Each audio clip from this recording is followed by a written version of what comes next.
Welcome to Don't Wait Till Pigs Fly, a podcast for and about women with chronic illness, autoimmune diseases, and invisible disabilities. Here we share resources, accountability, knowledge, and caring for each other in a way that brings hope to those who have felt a lack of value and worth due to the stigma and gaslighting around their illnesses. Hey everyone, welcome. I'm Nancy, the founder and president of Invisible Warriors. One out of every two adult lives, at least in the United States, lives with one chronic illness, often called invisible disabilities. The disability community is the largest minority in the world, and we're actually bringing in today the UK as part of our discussion. It's not just America. And the problem is that instead of feeling inclusive and wrapped in camaraderie, most of us feel alone, unvalued, and unworthy. We need doctors who understand us and colleagues and family members who believe us when we tell them something about our health. Just knowing the simple fact that we are not alone and still have much to offer can be life-changing. In this podcast, we share tips and strategies, knowledge and support. In other words, hope for those who are looking for resources to help them maintain a thriving, successful life. Do you have a chronic illness? Well, here at Don't Wait Till Pigs Fly, we have conversations that share the tools and mindsets others use to make our lives better. It's always good to know that there are others out there that have dealt with similar challenges, and our guest today is going to share with us their history and what they've learned along the way. Welcome, Laura. Thank you, Nancy. Laura, I'm going to let you pronounce your own last name because I know I'd mess it up today. Nancy, my mom still can't pronounce it. It's my married name. It's a horrible German-derived Dutchified mess. It's Hermeshuis. Say that again. Hermeshuis. Okay, I'm glad I didn't try to pronounce. You know what? Everybody just calls me Laura G. That'll do fine. There we go. We'll do that. And welcome, Laura. I am so glad we were between the two of us. We had some issues and we had to postpone a couple of times this conversation, but we've made it. We're here and I am so glad. So am I. I'm really happy to be here. I think if anybody understands, it's you and me, right? Absolutely. I mean, we deal with it every day of our lives, sometimes more so than others, and we understand. But Laura, tell us a little bit about who you are and what brings you here today. So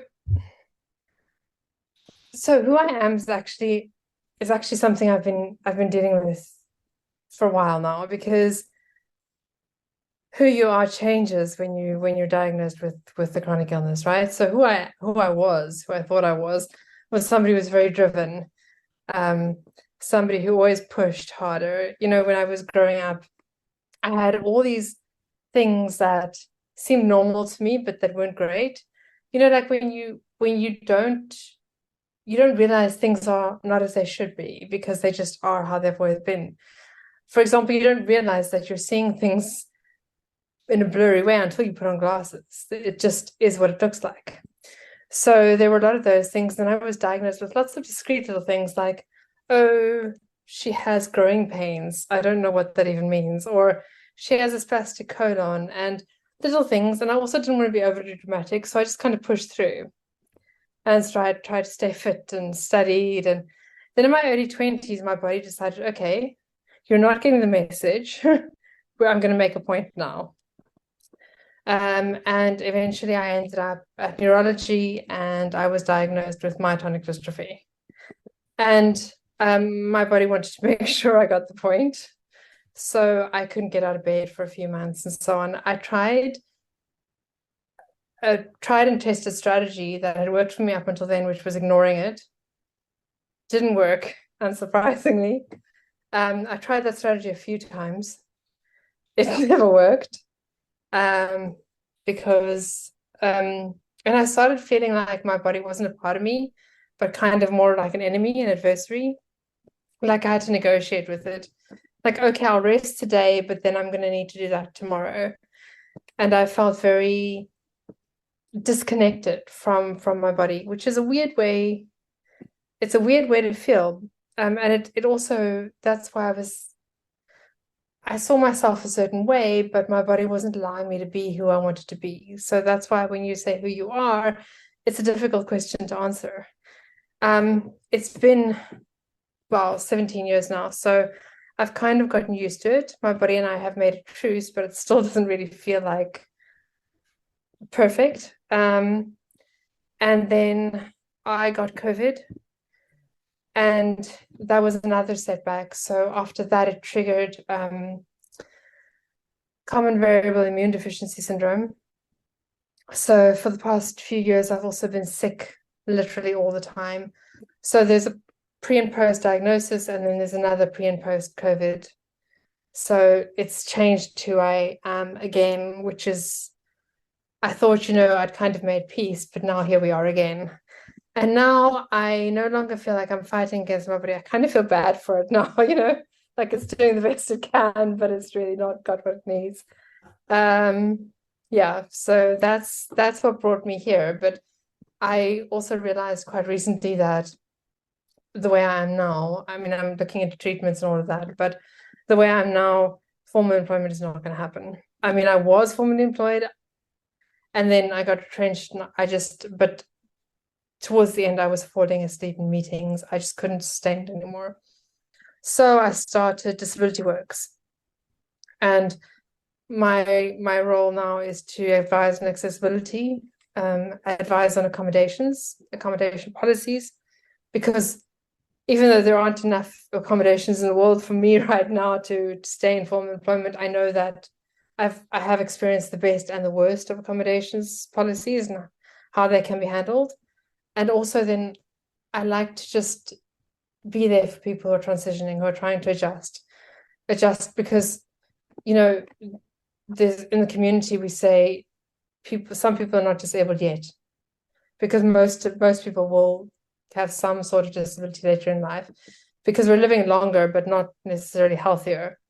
So there are people, it's really hard to adjust. It's hard to give up a part of who you are. If something you do, you feel defines who you are, and you can't necessarily do that anymore.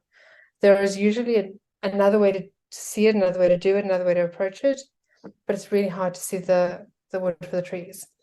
So that's what I'm I going like to to do. stop you there for a second because I got a couple of thoughts and a couple of questions. It's really interesting that you started out this conversation the way you did, because I just finished writing a blog article before we jumped on this call, and it was about the fact that I had this perspective change that was drastic over the weekend.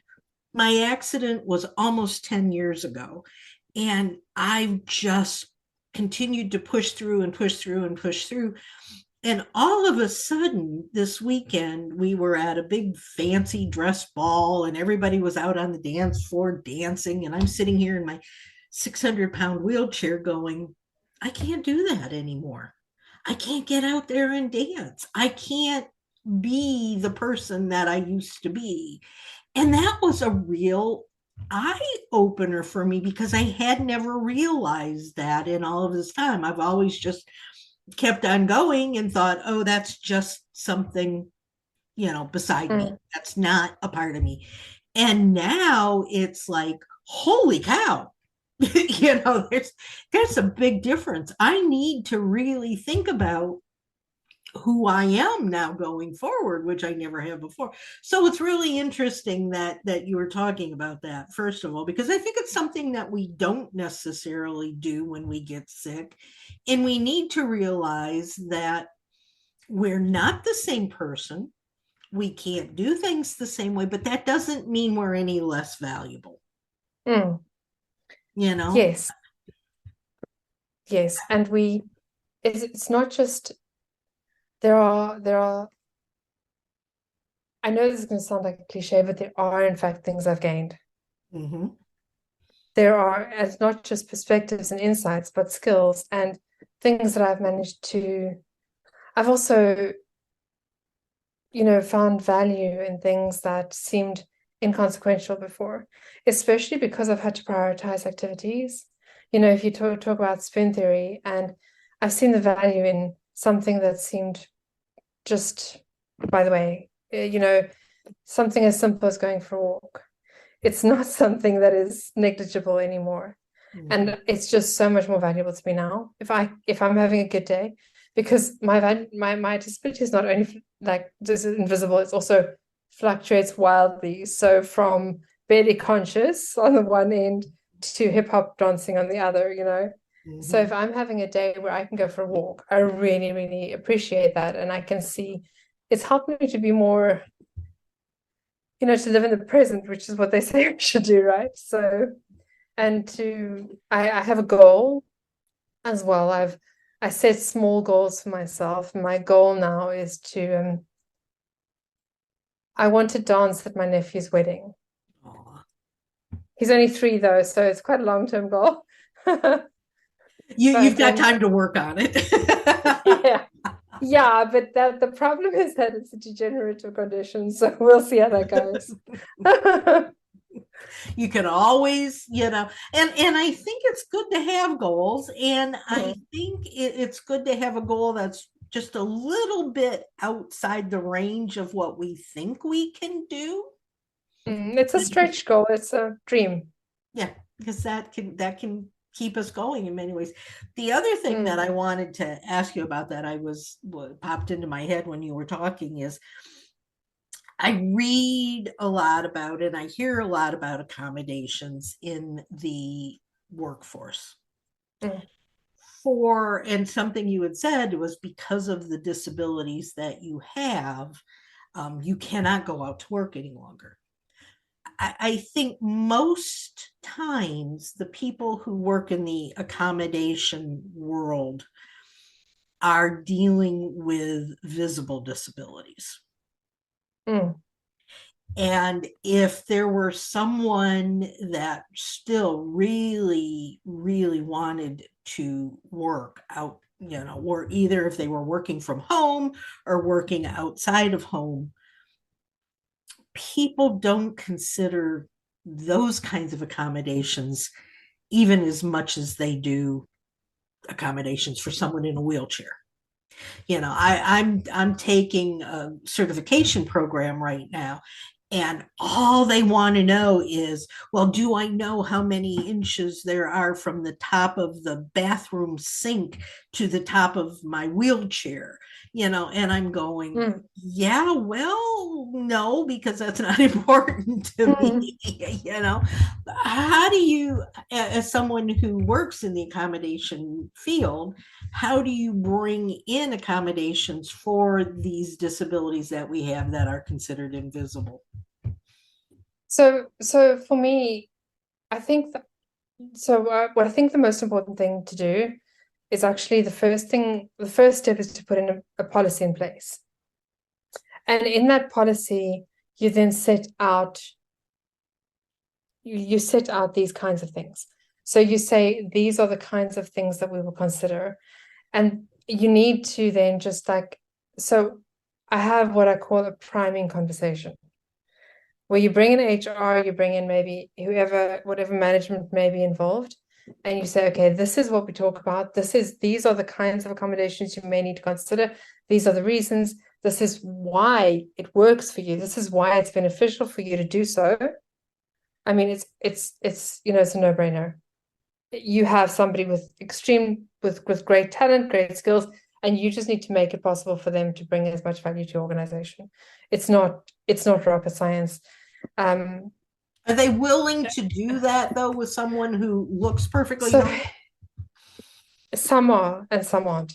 But I find that the companies who will do it for somebody who looks perfectly normal are the ones who will do it for somebody who doesn't. And the ones who are not going to do it for somebody who doesn't look fine are the ones who are going to do it for people who do look fine or don't. You do or you don't. I have had people say, but you look fine to me. But generally with an employer, once I've explained it to them, they stay, they'll whether you look fine or not doesn't really make a difference. They're just, to be completely honest, either they're jerks and they don't care. I was going to say something that I probably shouldn't say, but they don't care, or they want to do it. They want to do the right thing. They understand the value. They understand your value. They value you as a person and as an employee, and they will. There's actually not that much difference. So, like I said, I've had an employer who basically did exactly the minimum that he had to do to make it as difficult for me as possible. So he did the minimum he had to do, but made it as difficult for me as possible to actually do what I needed to do so that I would leave. Oh, jeez. And there wasn't a thing I could do about it because he was within the letter of the law. Mhm. And then I had another one who just didn't even ask me for any kind of anything, actually. They just said, what do you need? We'll do it. That's nice. Whatever you need. And I said to them, this was when the immune deficiency became a serious problem. And I said to them, look, I need 4-day weeks. And they said, okay, we'll make it happen. And within 3 days, it was sorted out. They were incredible. So you've got both sides. You've got the extremes, Yeah. And then the fact of the matter is, if you've got an employer who won't do it, who's a jerk, you've got recourse, but then you've got to keep working there. They're going to make it difficult for you in every way they can in any case. Yeah. I mean, the pay gap situation is the same. You've got recourse, but then you've got to keep trying and work there.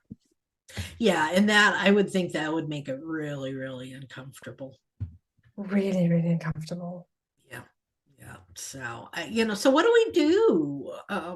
Do people just say, I guess I'm just gonna give up and go stay at home? Or, how do you get around these things? I wish I had an easy answer to that. I really do. I think that I do. That's why I'm pushing for accommodations policies, because then it's in your own damn policy, Mm-hmm. Yeah. Then you've You're in agreed the to UK, correct? I am not actually. Oh, No, where are you? I'm in Cape Town, South Africa. Oh, okay. Well, that's cool. That's very cool. Yes. I was going to say, it seems like everybody I talk to that's in the accommodation world is in the UK. I guess I just assumed that you were because, everybody I talk to is. But it's interesting to see how the policies for these types of things and how the understanding is different depending on the country that you're living in. I think the United States is way, way, way behind everybody else. So we've got the law, but the organizational policies, I have yet to find an organization that actually just has an accommodations policy. So I'm not, that's why there's such a need for it. And that's what I'm really trying to push for now. Although, to be honest, immunotherapy. I know. I know. Yeah. It's rough. And I think that it's only one day at a time, one step at a time. I think what we need to do more than anything else is just let people know that they're not alone, and there are those of us out there that are working and striving to the best of our ability to get them the help they need. But it also seems like most of us that are working in this field are working in it because we ourselves have difficulties. And you've got the government and the employers and all of these areas that don't understand. So that's a push, and you've got to be always forward motion trying to, get acknowledgement. But then on the other hand, we get sick, we get tired. We're both of us dealing with, I can tell, being tired today, and it's slow. It's slow, and people are wanting change. If they're on the side of, I'm sick and I want these accommodations, I'm sick and I want people to understand that I've got these disabilities, we want it now. We want doctors that take care of us and hear us and all of that.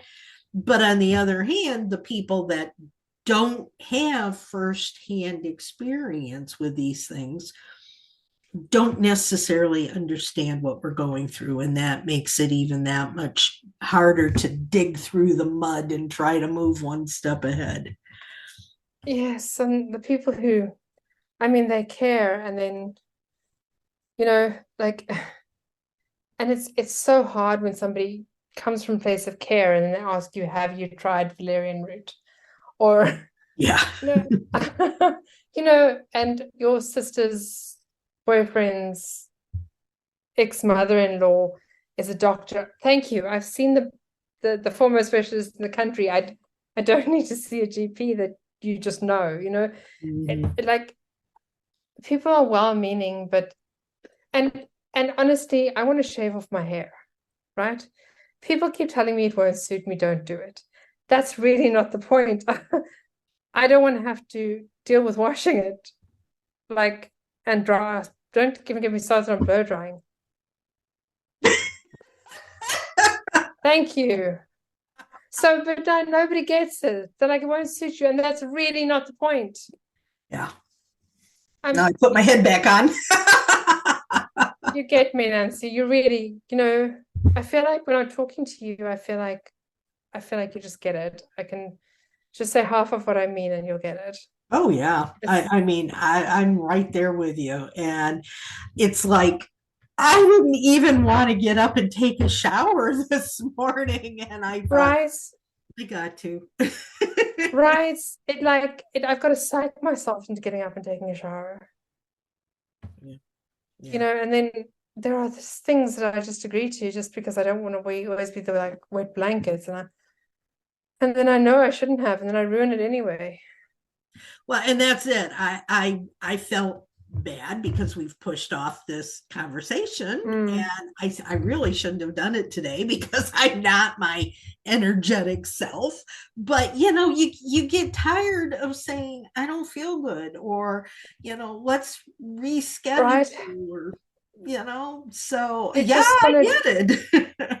So I'm sorry that I was the cause of that today, but the honest truth is I probably shouldn't be doing this today either. Yeah, we're writing this together, and I will tell you, I will make concessions, and we're almost to our half hour anyway. So Let me just move it forward and say, what, if anything, in the next couple of minutes, do you want to tell the world? I just want to tell the world, especially, I want to tell the world, just believe for somebody, right? It doesn't matter what you see. It doesn't matter what you've seen before. It doesn't matter what you're going to see in the future. Just believe somebody if they tell you they need something or they feel a certain way. Because you have no idea what they're feeling. You have no idea how much pain they might be hiding in right now. Also, if you want somebody to fake it, when you have chronic illness, if you don't fake it until you make it, you fake it until you break it. Don't ask somebody to do that. Don't ask somebody to do something that you know that they probably can't do, because they're going to try and fake it and it's going to break it. And if you have a chronic illness, if you have a disability, you're awesome. It doesn't diminish you at all. You're still an amazing, awesome, valuable human being. And there's always going to be somebody who sees how amazing you are, and that could be one of us. Absolutely. I love it so much. Thank you so much, Laura, for being a part of this today. Deep breath. I'll let you go in just a second. Thank you, Nancy. You've really been wonderful today. And guys, I hope you listened to this. This was a heartfelt, vulnerable message today that you guys all need to take to heart and know that we're out there. We're there for you. We're going to be there to help you if we can. And just the world is an okay place to be. Guys, you all have been listening to Don't Wait Till Pigs Fly. If you haven't already, please give us a quick review and ratings on iTunes. And don't forget, you can follow us on Facebook and Twitter. And to wrap things up, we are here on all of the podcast stations. And you can hear us and find us on invisiblewarriors.org. So until next time, stay out there, be productive, stay well, and know there's someone there to listen to you. Take care, everyone, and we'll talk soon. Bye-bye. That's it for today, everyone. Thanks so much for listening. Today's podcast has been brought to you by the Invisible Warriors Club, a program of Invisible Warriors. They see how hard life is for these women and hate that the world doesn't seem to understand that these diseases/disabilities are serious, life-changing challenges which bring about poor medical treatment, high and unrealistic medical bills, lack of ability to sustain working conditions and loss of family cohesiveness. Through advocacy and programs, this organization extends a nurturing hand, fostering both awareness in the community and individual growth amidst adversities. Join them by heading over to the Invisible Warriors website for more information on how to join the club.